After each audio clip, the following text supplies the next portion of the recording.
ഗസയിൽ ഇസ്രായേൽ തുടരുന്ന അതിക്രൂരമായ വംശഹത്യയും കൂട്ടക്കുരുതിയും അത് പുതിയ ചില ഡയമെൻഷൻസിലേക്ക് പോകുന്നു വെച്ചാൽ ഒരു വ്യാപകമായ പശ്ചിമേഷ്യയിലാകെ വ്യാപിക്കുന്ന തരത്തിലേക്ക് സംഘർഷം പോകുന്നു എന്നുള്ളതിൻ്റെ ഒരു സൂചനകൾ കാണുകയാണ് എന്ന് വെച്ചാൽ ലബനനിൽ ഗോലാൻ കുന്നുകളിൽ കഴിഞ്ഞ ദിവസം വലിയ റോക്കറ്റ് ആക്രമണം നടന്നു. നിരവധി കുട്ടികൾ കൊല്ലപ്പെട്ടു. അതിലിപ്പോൾ ഹിസ്ബുള്ളയുടെ റോക്കറ്റാണ് അവിടെ പതിച്ചതെന്ന് ഇസ്രായേൽ പറയുന്നു. ഇസ്രായേലിൻ്റെ ആക്രമണത്തിലാണ് കുട്ടികൾ കൊല്ലപ്പെട്ടതെന്ന് ഹിസ്ബുള്ളയും ലബനനുമൊക്കെ പറയുന്നുണ്ട്. എന്തായാലും ലബനനെതിരെ ഇതൊരു കാരണമായി കണ്ടുകൊണ്ട് ഒരു അവസരമായി എടുത്തുകൊണ്ട് ലബനനെതിരെ വ്യാപകമായ ആക്രമണം നടത്തുകയാണ് ഇസ്രായേൽ. അപ്പോൾ അതേസമയം തുർക്കി ഇതുവരെ നേരിട്ടൊരു ഇടപെടൽ ഇതിനകത്ത് നടത്തിയിരുന്നില്ല. ഇന്നിപ്പോൾ എർദോഗാൻ, തുർക്കി പ്രസിഡന്റ് റജബ് തൊയ്യിബ് എർദോഗാൻ വന്ന് പറയുന്നു, അതായത് ഇനിയും ഇസ്രായേലി രീതിയിലുള്ള കുരുതി തുടർന്നു കഴിഞ്ഞാൽ ഞങ്ങൾക്ക് നേരിട്ട് ഇടപെടേണ്ടി വരും. അപ്പോൾ കുറേ കൂടി യുദ്ധം അതിൻ്റെ ഡയമെൻഷൻസ് മാറുന്നുണ്ടോ എന്നുള്ളൊരു സംഗതി കൂടി സംസാരിക്കേണ്ടതുണ്ടെന്ന് തോന്നുന്നു. എന്താണ്, കുറേ കൂടി യുദ്ധം വ്യാപിക്കാനുള്ള ഒരു സാധ്യതയുണ്ടോ? യുദ്ധം വ്യാപിക്കാനുള്ള സാധ്യത ഉണ്ടോ എന്നുള്ള ചർച്ച അന്താരാഷ്ട്ര മാധ്യമങ്ങളിലുണ്ട്. അതിൻ്റെ ഒരു കോണ്ടക്സ്റ്റ് എന്ന് പറയുന്നത് ഈ പറയുന്ന മജ്ദൽ ഷംസ് എന്ന് പറയുന്ന ഗോലാൻ കുന്നുകളിലെ ഒരു സ്ഥലത്ത് ഒരു ചെറിയ ടൗൺഷിപ്പാണ്. അവിടെ ഫുട്ബോൾ ഗ്രൗണ്ടിൽ കളിച്ചുകൊണ്ടിരിക്കുന്ന കുട്ടികൾക്ക് മേൽ റോക്കറ്റ് വീഴുന്നു. 12 കുട്ടികൾ അവിടെ വെച്ച് കൊല്ലപ്പെടുകയാണ്. ശനിയാഴ്ചയാണ് ആ സംഭവം ഉണ്ടാകുന്നത്. അപ്പോൾ അത് ഹിസ്ബുള്ള തൊടുത്തുവിട്ട റോക്കറ്റാണ്. ഹിസ്ബുള്ള കുഞ്ഞുങ്ങളെ കൊല്ലുകയാണ് എന്ന് ബെഞ്ചമിൻ നെതന്യാഹു പറഞ്ഞു. ഇതിന് ശക്തമായ തിരിച്ചടി ഉണ്ടാവും, ലബനൻ ഇതിൻ്റെ വിലയറിയും എന്നൊക്കെ പറഞ്ഞുള്ള അതിഭയങ്കരമായ സ്റ്റേറ്റ്മെൻറ്റ് പുള്ളിയുടെ ഭാഗത്ത് നിന്ന് വരുന്നു. അപ്പോൾ അതിനുശേഷം ലബനനിൽ ഒരുതരം പാനിക് സിറ്റുവേഷൻ ഉണ്ട്. നിരവധി അന്താരാഷ്ട്ര വിമാന കമ്പനികൾ ബെയ്റൂത്തിലേക്കുള്ള ഫ്ലൈറ്റ് സർവീസുകൾ റദ്ദ് ചെയ്തിട്ടുണ്ട്. ഇപ്പോൾ ഒന്ന് കുറച്ച് മുമ്പ് അൽ ജസീറയുടെ റിപ്പോർട്ടർ അവിടെ നിന്ന് റിപ്പോർട്ട് ചെയ്യുന്നുണ്ടായിരുന്നു, ബൈറൂത്ത് എയർപോർട്ടിന് പുറത്ത് കാറുകളുടെ നീണ്ട ക്യൂ രൂപപ്പെട്ടിട്ടുണ്ട്. അതിന് അത്രയും ആളുകൾ എയർപോർട്ടിലേക്ക് വരികയാണ്. വിദേശികളായിട്ടുള്ള ആളുകളും സ്വദേശികളും ഒക്കെ പലരും രാജ്യം വിടാൻ ശ്രമിക്കുന്നുണ്ട്. പക്ഷേ ഫ്ലൈറ്റ് സർവീസ് നല്ലൊരു ശതമാനം ക്യാൻസൽ ചെയ്തിട്ടുണ്ട്. ഇൻ്റർനാഷണൽ ഫ്ലൈറ്റ് സർവീസൊക്കെ ക്യാൻസൽ ചെയ്തിട്ടുണ്ട്. അപ്പോൾ ബൈറൂത്ത് ആക്രമിക്കപ്പെടും, ബൈറൂത്ത് എയർപോർട്ട് ആക്രമിക്കപ്പെടും എന്നൊക്കെയുള്ളൊരു ഫീൽ അവിടെ ഉണ്ട്.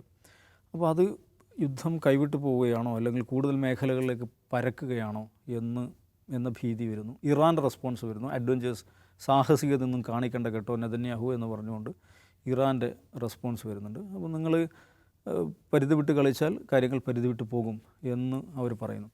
അപ്പോൾ അതുകൊണ്ട് ആണ് ഈ പറയുന്ന ഡിസ്കഷൻ വരുന്നത്. അപ്പോൾ ഇതിൽ കാണേണ്ട കാര്യം ഈ പറയുന്ന ഇൻസിഡൻറ്റ്, ഗോലാൻ ഹൈറ്റ്സിലുണ്ടായിട്ടുള്ള ഇൻസിഡൻറ്റ്, അതിനെക്കുറിച്ച് ഇസ്രായേൽ പറയുന്നു ഹിസ്ബുള്ളയുടെ റോക്കറ്റ് വീണിട്ടാണ് ഈ കുഞ്ഞുങ്ങൾ കൊല്ലപ്പെട്ടത്, ഞങ്ങൾ തിരിച്ചടിക്കും. ഹിസ്ബുള്ള പറയും ഞങ്ങൾ അങ്ങോട്ട് റോക്കറ്റ് വിട്ടില്ല, അവിടെ ഈ നിങ്ങളുടെ അയൺ ഡോം റോക്കറ്റ് മിസ്പ്ലേസ്ഡ് ആയിട്ട് മിസ് ആയിട്ട് പോയി പതിച്ചതാണ്, അത് ഞങ്ങളെ കുറ്റം പറഞ്ഞിട്ട് കാര്യമില്ല എന്നുള്ളതാണ്. എനിവേ അത് ഏതെങ്കിലും ഒരു ഇൻഡിപെൻഡൻറ്റ് ഏജൻസി അന്വേഷിച്ചാലേ അതിൻ്റെ വസ്തുത മനസ്സിലാവുള്ളൂ. ഇന്നിപ്പോൾ മിഡിൽ ഈസ്റ്റ് ഐയുടെ റിപ്പോർട്ടർ അവിടെ നിന്ന് റിപ്പോർട്ട് ചെയ്യുന്നുണ്ടായിരുന്നു, അതൊരു സ്റ്റേഡിയത്തിലാണ് ഈ റോക്കറ്റ് പതിക്കുന്നത്.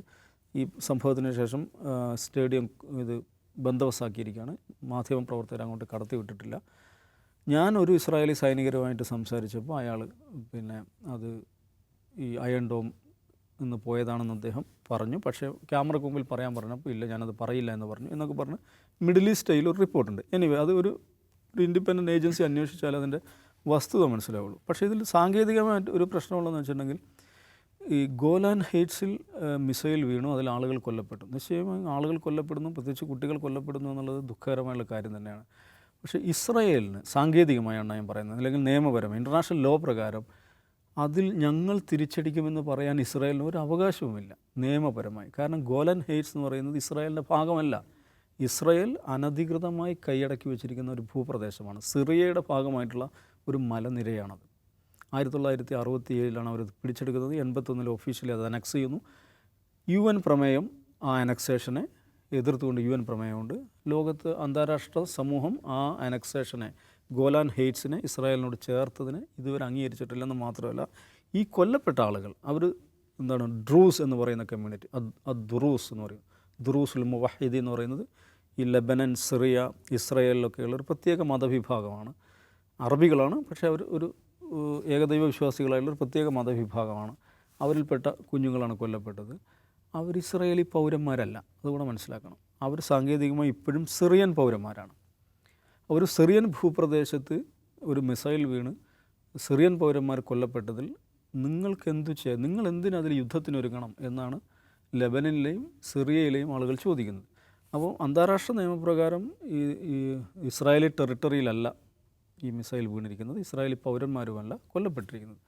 അങ്ങനെ ഒരു വശം അതിനകത്തുണ്ട്. ഇനി ഇത് സംഭവിച്ചു കഴിഞ്ഞിരിക്കുന്നു, ആളുകൾ കൊല്ലപ്പെട്ടിരിക്കുന്നു, ഞങ്ങൾ നല്ല ഹെവി പ്രൈസ് ഞങ്ങൾ നൽകുമെന്ന് നെതന്യാഹു പറഞ്ഞു.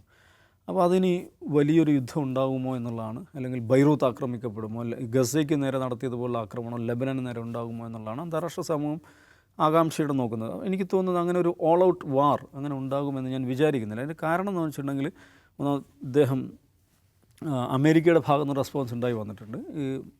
അത് പരിധി വിട്ട് പോകുന്നത് ശ്രദ്ധിക്കണം, എസ്കലേറ്റ് ചെയ്യരുതെന്ന് പറഞ്ഞിട്ട്. എന്ന് മാത്രമല്ല, ഗസയിൽ ഇപ്പോൾ നടന്നുകൊണ്ടിരിക്കുന്ന അതിമാരകമായ ആക്രമണമുണ്ട്. എന്ന് വെച്ചാൽ യുദ്ധത്തിൻ്റെ തുടക്ക സമയത്തുണ്ടായ അതേ അവസ്ഥയിലാണ് ഇവിടെ ഗസയിൽ ഇപ്പോൾ ആക്രമണം നടക്കുന്നത്. ഈ നുസൈറാത്ത്, ജബലിയ പ്രദേശങ്ങൾ ഒരു ദിവസം 50, 70, 90, 100 ആളുകളൊക്കെ കൊല്ലപ്പെടുന്നു. ഈ ഗസയുടെ 14% സ്ഥലങ്ങൾ മാത്രമേ ആളുകൾ ഇസ്രായേലിൻ്റെ ഇവാക്വേഷൻ നോട്ടിഫിക്കേഷൻ വരാത്ത സ്ഥലമായിട്ട് ഗസയുടെ 14% ജിയോഗ്രഫി മാത്രമേ ബാക്കിയുള്ളൂ എന്നാണ് പറയുന്നത്. ബാക്കി സ്ഥലങ്ങളിലൊക്കെ ഇവാക്വേഷൻ നോട്ടിഫിക്കേഷൻ ഇസ്രായേൽ സൈന്യം ഇറക്കിക്കഴിഞ്ഞു, ഒഴിഞ്ഞു പോകണം എന്ന് പറഞ്ഞാൽ ആ പ്രദേശത്തിൻ്റെ 14% സ്ഥലത്ത് ആ നാട്ടിലെ സർവ്വജനങ്ങളും ഇങ്ങനെ ഞെരുങ്ങി കഴിയണമെന്നാണ് ഇസ്രായേൽ പറയുന്നത്. അങ്ങനെ അഭയാർത്ഥി ക്യാമ്പുകളിലും സ്കൂളുകളിലും ഹോസ്പിറ്റലുകളിലൊക്കെ ഇപ്പോഴും ബോംബിട്ടുകൊണ്ടേയിരിക്കുകയാണ്. അപ്പോൾ അതിനെതിരായിട്ടുള്ള പ്രതിഷേധവും ശക്തമുണ്ട്. അതിൻ്റെ ഒരു സ്ഫുരണമാണ് എർദോഗാൻ്റെ പരാമർശം എന്ന് കാണുന്നത്. കാരണം അദ്ദേഹത്തെ സംബന്ധിച്ച് അദ്ദേഹം ഒന്നും ചെയ്യാനൊന്നും പോകുന്നില്ല, പക്ഷേ തുർക്കിക്കകത്തുണ്ടാകുന്ന സമ്മർദ്ദം, ഇപ്പോൾ കഴിഞ്ഞ ലോക്കൽ ബോഡി ഇലക്ഷനിൽ ഉണ്ടായിട്ടുള്ള തിരിച്ചടി, ലോക്കൽ ബോഡി ഇലക്ഷനിൽ ഏറ്റവും വലിയ പെർഫോമൻസ് നടത്തുന്നത് ഇതിൽ നിന്ന് തെറ്റിപ്പിരിഞ്ഞ് എർദോഗാൻ്റെ മുന്നണിയിൽ നിന്ന് തെറ്റിപ്പിരിഞ്ഞു പോയ ഒരു ഇസ്ലാമിസ്റ്റ് പാർട്ടിയാണെന്ന് മനസ്സിലാക്കണം. ഈ ബാക്കിർ എർബക്കാൻ്റെ പാർട്ടിയാണ് അതിനകത്ത് ഏറ്റവും വലിയ നേട്ടം ഉണ്ടാക്കുന്നത്. അപ്പോൾ അതൊക്കെ അതിൻ്റെ രാഷ്ട്രീയമായ സമ്മർദ്ദം അദ്ദേഹത്തിനുണ്ട്. നെതന്യാഹുവിനെ സംബന്ധിച്ചിടത്തോളം ഇപ്പോൾ വാഷിങ്ടണിലെ സന്ദർശനം, കോൺഗ്രസ്സിലെ പ്രസംഗം, ഒരു ഇസ്രായേലി ഹെഡ് ഓഫ് സ്റ്റേറ്റിന് വാഷിങ്ടണിൽ ലഭിക്കാവുന്ന ഏറ്റവും തണുത്ത പ്രതികരണമാണ് ഉണ്ടായത്. കോൺഗ്രസ്സിലെ അറ്റൻഡൻസ് എന്ന് പറയുന്നത് 50% അറ്റൻഡൻസ് ഉണ്ടായത്. അവിടെ 10,000 മനുഷ്യർ പങ്കെടുത്ത പ്രകടനം നടക്കുന്നു. ഇതൊക്കെ ഉണ്ടാക്കുന്ന പ്രശ്നങ്ങൾ നെതന്യാഹുവിനുണ്ട്. പക്ഷേ അദ്ദേഹത്തെ സംബന്ധിച്ചിടത്തോളം യുദ്ധം തീരുക എന്ന് പറഞ്ഞാൽ അദ്ദേഹത്തിൻ്റെ പൊളിറ്റിക്കൽ കരിയർ അവസാനിക്കുക എന്നുള്ളതാണ്. അപ്പോൾ ഗസയിലെ യുദ്ധം അവസാനിപ്പിക്കേണ്ടി വന്നല്ലോ, എത്രയും വേഗം വെടിനിർത്തൽ വേണമെന്ന് കമല ഹാരിസ് ആവശ്യപ്പെടുന്നുണ്ട്, ജോൺ കിർബി ആവശ്യപ്പെടുന്നുണ്ട്, അമേരിക്കൻ സ്റ്റേറ്റ് സെക്രട്ടറി ആവശ്യപ്പെടുന്നുണ്ട്. അപ്പം ഗസയിലെ യുദ്ധം നിർത്തേണ്ടി വന്നാലും ഇവിടെ ലെബനൻ അതിർത്തിയിൽ ഒരു യുദ്ധാന്തരീക്ഷം ഉണ്ടാക്കുക എന്നുള്ളത് അദ്ദേഹത്തെ സംബന്ധിച്ചിടത്തോളം അദ്ദേഹത്തിൻ്റെ പൊളിറ്റിക്കൽ സർവൈവലുമായി ബന്ധപ്പെട്ട കാര്യമാണ്. അപ്പോൾ ഞാൻ വിചാരിക്കുന്നത് നെതന്യാഹു പറയുന്നത് പോലെ ഒരു ഓൾ ഔട്ട് വാർ ലെബനാനുമായിട്ടുണ്ടാവില്ല, പക്ഷേ ഒരു യുദ്ധാന്തരീക്ഷം, കുറച്ചും കൂടി തീവ്രമായ ഒരു യുദ്ധാന്തരീക്ഷം നിലനിർത്താൻ അദ്ദേഹം ശ്രമിച്ചുകൊണ്ടിരിക്കുന്നതാണ് എനിക്ക് തോന്നുന്നത്. നിഷാദ്, നിലവിൽ ഇസ്രായേൽ ഇറങ്ങി പുറപ്പെട്ടാൽ ഒരു ശക്തിയും തടയാനുണ്ടാവില്ല എന്ന് നമ്മൾ കാണുന്ന ചിത്രമാണ്. ഇനിയെങ്ങാനും ബൈറൂത്ത് ആക്രമിച്ചാൽ എന്തായിരിക്കും പശ്ചിമേഷ്യയുടെ ഗതിയും യുദ്ധത്തിൻ്റെ ഗതിയും? അല്ല, ഒന്നാമത്തെ കാര്യം, ഈ ഗസയെ ആക്രമിക്കുന്നതിന് സമാനമായ ഒരു ആക്രമണമായിരിക്കില്ല ലെബനിൽ ഹിസ്ബുള്ളയുമായി നടത്തുന്ന അറ്റാക്ക് എന്ന കാര്യം നമ്മൾ കാണണം. അത് തിരിച്ചും കൗണ്ടർ അറ്റാക്ക് ഉണ്ടാവാൻ സാധ്യതയുള്ള ഒന്നാണ്. അപ്പോൾ വളരെ ഈസി ആയിട്ട് അവർക്ക് ആക്രമിച്ച് നശിപ്പിക്കാൻ കഴിയുന്ന ഒന്നല്ല. അപ്പോൾ അത് മാത്രമല്ല, അതിൻ്റെ പലതരത്തിലുള്ള വികാസം അന്താരാഷ്ട്ര രംഗത്തെ യുദ്ധ വിദഗ്ധർ ഇപ്പോൾ ഇതിനെക്കുറിച്ച് പറഞ്ഞു. അതായത് ഹിസ്ബുള്ളയെ ആക്രമിക്കുക എന്ന് വെച്ചാൽ ഹിസ്ബുള്ളയെ ഒറ്റ രാത്രി കൊണ്ട് അവസാനിപ്പിക്കുക എന്നോ, അല്ലെങ്കിൽ ഹിസ്ബുള്ളയെ ആക്രമിച്ചുകൊണ്ടേയിരിക്കുക, നമുക്കൊരു റിട്ടാലിയേഷനും ഉണ്ടാവാത്ത സാഹചര്യം, അതൊന്നും അല്ല സംഭവിക്കുക. അതിനപ്പുറത്തേക്ക് അത് വികസിക്കാം, പല രാജ്യങ്ങളും അപ്പുറത്തും ഇപ്പുറത്തും ചേരാം. ഇറാൻ ഓൾറെഡി അതിനകത്ത് ഇടപെട്ട് കഴിഞ്ഞിട്ടുണ്ട്. അമേരിക്ക അടക്കം ബ്രിട്ടൻ അടക്കമുള്ള രാജ്യങ്ങൾ നമ്മുടെ യുദ്ധത്തിലേക്ക് പോകരുതെന്ന് ഇസ്രായേലിനെ ഓർമ്മിപ്പിക്കുന്നുണ്ട്. കാരണം അതൊരു സാധാരണ യുദ്ധമായിരിക്കില്ല, മറിച്ച് അതിന് പലതരത്തിലുള്ള വികാസത്തിന് സാധ്യതയുള്ള ഒന്നാണ്. അപ്പോൾ രണ്ട് തരത്തിൽ ഇതിനെ കാണാം. ഒന്നാമത്തേത്, അങ്ങനെ ഒരു യുദ്ധമായി വികസിപ്പിക്കാനും അത് റൺ ചെയ്യാനും ഇസ്രായേലിന് ഇപ്പം നയതന്ത്രപരമായി എന്തുമാത്രം ശേഷിയുണ്ട് എന്ന ചോദ്യം അവിടെ ഉണ്ട്. ഒപ്പം ആഭ്യന്തരമായി എന്തുമാത്രം സപ്പോർട്ട് ആ രാജ്യത്തിൻ്റെ പൊളിറ്റിക്കൽ ലീഡർഷിപ്പിന് ഒരു യുദ്ധം പൂർണ്ണതോതിൽ നടത്താൻ ഇപ്പോൾ ഉണ്ട്.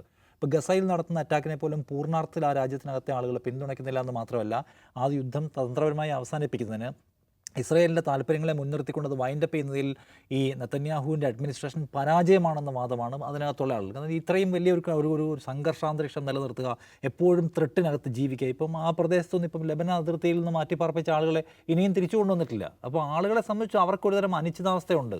ഹമാസുമായിട്ടാണ് ഏറ്റുമുട്ടുന്നതെന്ന് പറയുമ്പോൾ, അതുകൊണ്ട് ഈ അനിശ്ചിതാവസ്ഥ അവസാനിപ്പിക്കൂ, നമ്മുടെ താല്പര്യങ്ങളെ മുൻനിർത്തിക്കൊണ്ടുള്ള ഒരു ഫൈനൽ സൊല്യൂഷനിലേക്ക് നിങ്ങൾ കാര്യങ്ങളെ കൊണ്ടുവരുമെന്നാണ് അവിടുത്തെ ആളുകൾ പറയുന്നത്. അല്ലാതെ അവിടുത്തെ ആളുകൾ ഈ യുദ്ധത്തിൻ്റെ ആവേശത്തിൽ അങ്ങോട്ട് ആ ആവേശം കൊണ്ടിട്ട് നടക്കട്ടെ ഇനിയും ആളുകളെ കൊല്ലുമെന്നല്ല അവിടുത്തെ ഭൂരിപക്ഷം ആൾക്കാരും പറയുന്നത് എന്ന് ഓർക്കണം. അങ്ങനെ സിറ്റുവേഷനിൽ വീണ്ടും ഒരു കുറച്ചുകൂടി സ്ട്രോങ് ആയ റിട്ടാലിയേഷന് സാധ്യതയുള്ളൊരു ഗ്രൂപ്പിനെ അറ്റാക്ക് ചെയ്യുക എന്നുള്ളത് അവരെന്തുമാത്രം എടുക്കാൻ പോകുന്ന ഒരു സ്ട്രാറ്റജി ആയിരിക്കുമെന്ന് സംശയിക്കണം. എന്ന് മാത്രമല്ല അമേരിക്ക, ഇപ്പോൾ ബ്രിട്ടൻ അതിനെ വലിയൊരു ഒരു സംഘർഷമായിട്ട് വികസിക്കാതിരിക്കാൻ നോക്കണമെന്നാണ് അവരുടെ ആദ്യത്തെ റെസ്പോൺസ്. ഒക്ടോബർ 7 ഇസ്രായേലിന് നേരെ ഒരു അറ്റാക്ക് ഉണ്ടായപ്പോൾ ലോകം മുഴുവൻ ഇസ്രായേലിനൊപ്പം നിന്നു. നിങ്ങളൊരു വലിയ ആക്രമണത്തിന് ഇരകളാക്കപ്പെട്ടിരിക്കുന്നു എന്ന മട്ടിൽ. ഇതിപ്പോൾ കുഞ്ഞുങ്ങൾ മരിച്ചു, നിർഭാഗ്യകരമായ സംഭവമാണ്. IDF എന്തൊക്കെയോ ഇമേജുകളൊക്കെ പുറത്തു വിടുന്നുണ്ട്, ഇറാൻ മെയ്ഡ് സംഗതിയാണ് വന്ന് വീണെന്നൊക്കെ പറഞ്ഞ്. അതേസമയം ഞങ്ങളല്ല എന്ന് അവരും പറയുന്നുണ്ട്. സോ അതിനകത്ത് വ്യക്തത വേണ്ടത്, നേരത്തെ ദാവൂസായി പറഞ്ഞ പോലെ ലോകരാജ്യങ്ങളാകെ തന്നെ ഞെട്ടിയിട്ടില്ല. അവരുടെ എല്ലാം പിന്തുണ, ഇസ്രായേലിൻ്റെ സുരക്ഷ വീണ്ടും അപകടത്തിലായിരിക്കുന്നു, ഇസ്രായേലിനെ പ്രതിരോധിക്കാൻ അവകാശമുണ്ട്, ലെബനനെ ആക്രമിക്കട്ടെ എന്ന് ആരും പൊസിഷൻ എടുക്കുന്നില്ല എന്ന് കാണണം. കാരണം ആളുകൾ അങ്ങനെ ഒരു ബ്ലൈൻഡായ പിന്തുണ ഇസ്രായേലിന് കൊടുക്കാൻ ഇപ്പോൾ ആഗ്രഹിക്കാത്ത ഒരു ഘട്ടമാണ്. അതുകൊണ്ട് ഞങ്ങൾ ഒറ്റയ്ക്ക് ആക്രമിക്കും എന്ന് പറഞ്ഞാൽ എനിക്ക് തോന്നുന്നില്ല ലെബനെ ഒരു പൂർണ്ണ ഒരു ഫുൾ ഫ്ലഡ്ജ് യുദ്ധത്തിലേക്കൊന്നും പോകാൻ പറ്റുമെന്ന്. അവരെന്തെങ്കിലും ഒരു കൗണ്ടർ അറ്റാക്ക് നടത്തുമായിരിക്കും. ഇറാനുമായിട്ടുണ്ടായ സംഭവം നമുക്ക് ഓർമ്മയുള്ളൂ. ഇറാനിലെ ഇപ്പോൾ പാഠം പഠിപ്പിക്കും, ഞങ്ങൾ ഭയങ്കര മാസീവായ അറ്റാക്ക് നടത്താൻ പോകണമെന്നൊക്കെ പറഞ്ഞിട്ടും ലിമിറ്റഡ് ആയിട്ട് രണ്ടുപേരും അവസാനിപ്പിച്ചല്ലോ. രണ്ടുപേർക്കും അറിയാം അതിൻ്റെ പ്രശ്നം, ഇറാനും അറിയാം അതിൻ്റെ പ്രശ്നം, ഇസ്രായേലിനും അറിയാം അതിൻ്റെ പ്രശ്നം. അതുകൊണ്ട് ഗസയിലെടുത്ത ഒരു പോളിസി എടുക്കാൻ എന്തായാലും ലെബനിൽ പറ്റുമെന്ന് തോന്നുന്നില്ല. അറ്റാക്ക് ഉണ്ടായാൽ ലെബനൻ അതിൻ്റെ മുഴുവൻ വില കൊടുക്കേണ്ടി വരും. ഓൾറെഡി ഭയങ്കരമായ ദുർബലാവസ്ഥയിലുള്ള ഒരു രാജ്യവും ഹിസ്ബുള്ളയ്ക്ക് ഇസ്രായേലിനോട് പൊരുതിയതിൻ്റെയും ഇസ്രായേലിനെ പിന്നോട്ട് ഓടിച്ചതിൻ്റെയൊക്കെ ചരിത്രം ഉണ്ടെങ്കിലും കാലം പുതിയതാണ്, പുതിയ എന്താ പറയുന്നത് പവർ ഇക്വേഷൻസാണുള്ളത്. അതുകൊണ്ട് അതൊന്നും ഇനി ആവർത്തിക്കാൻ പറ്റുമെന്നറിയില്ല. പക്ഷേ അങ്ങനെ ഒരു മുഴുനീള യുദ്ധം എടുത്തിട്ട് നിവർന്ന് നിൽക്കാൻ കഴിയാത്ത വിധത്തിലുള്ള സ്ട്രാറ്റജിക് ആൻഡ് നയതന്ത്രപരമായിട്ടുള്ള ദുർബലാവസ്ഥകളെ നെതന്യാഹു അഡ്മിനിസ്ട്രേഷൻ നേരിടുന്നതാണ് എനിക്ക് തോന്നുന്നത്. അതുകൊണ്ട് അവർ തിരിച്ചടിച്ചു എന്നൊരു അല്ലെങ്കിൽ അടിക്കാൻ പോകുന്നൊരു മൂഡിൽ നിൽക്കാനാണ് സാധ്യത. എന്തായാലും ബൈറൂത്തിൽ വലിയ ഭീതി നിലനിൽക്കുന്നുണ്ട്. നെതന്യാഹു ഒരു വലിയ അറ്റാക്കിന് ഇപ്പോഴത്തെ കണ്ടീഷനിൽ അവർക്ക് വലിയ പൊളിറ്റിക്കൽ പ്രശ്നം, ഇൻറ്റേർണൽ പ്രശ്നമൊക്കെ ഉണ്ട്. അതിൻ്റെ ഭാഗമായി അങ്ങനെ ഒരു അറ്റാക്കിന് മുതിരില്ല എന്ന് നമുക്ക് പ്രതീക്ഷിക്കാം, വിചാരിക്കാം. ഔട്ട് ഓഫ് ഫോക്കസ് അവസാനിക്കുന്നു. നാളെ വീണ്ടും ഇരിക്കാം. നമസ്കാരം.